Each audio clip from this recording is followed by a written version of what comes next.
Alors, exercice 30, il est ici. Donc là, il y a une petite difficulté supplémentaire. Vous avez ici un fil de fer.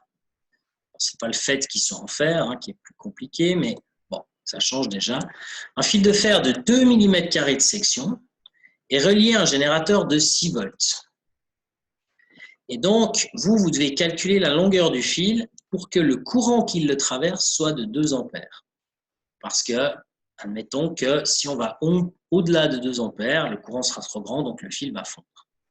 Donc, il faudrait trouver quelle est la bonne longueur pour que le fil ne fonde pas au moment où on enclenche le générateur. En fait. Alors, avec ces deux données, 6 volts et 2 ampères, qu'est-ce qu'on va pouvoir calculer? On va pouvoir calculer la résistance. Alors, je l'ai fait ici. Tac. Voilà. Alors, clac. Donc, attendez, hop. Voilà. Donc, je disais, on va pouvoir calculer la résistance. Effectivement, c'est ce que j'ai écrit en tout premier, là, tout début. Commençons par déterminer la résistance du fil. Lorsqu'on le relie à un générateur qui délivre une tension U égale 6 volts, le courant électrique il doit être égal à 2 ampères. C'est la condition de l'exercice. D'après la loi d'Ohm, U égale R fois I, vous retournez cette formule. Comme vous avez U et I, vous pouvez calculer la résistance.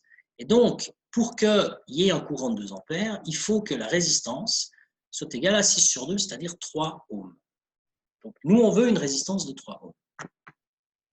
Alors, la question, je vous le rappelle, c'était quelle doit être la longueur, c'est ici que ça se passe, calculer la longueur du fil.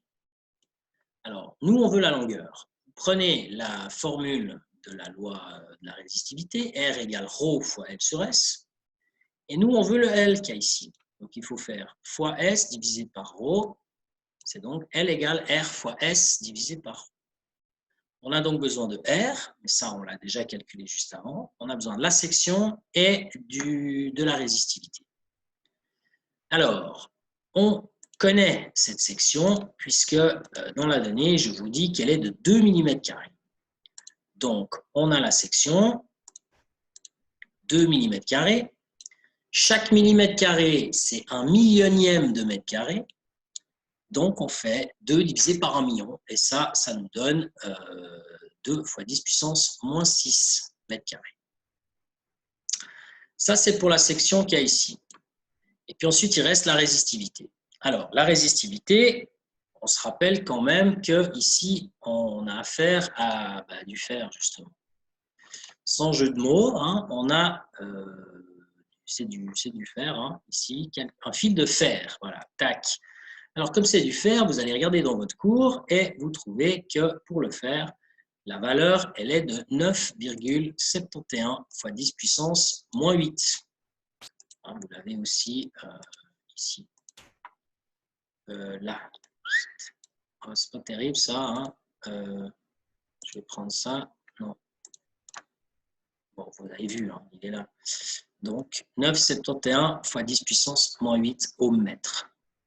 Alors bon, on se souvient de cette valeur. On va dans le corriger. Je l'ai mis. Arrête. Ici, tac.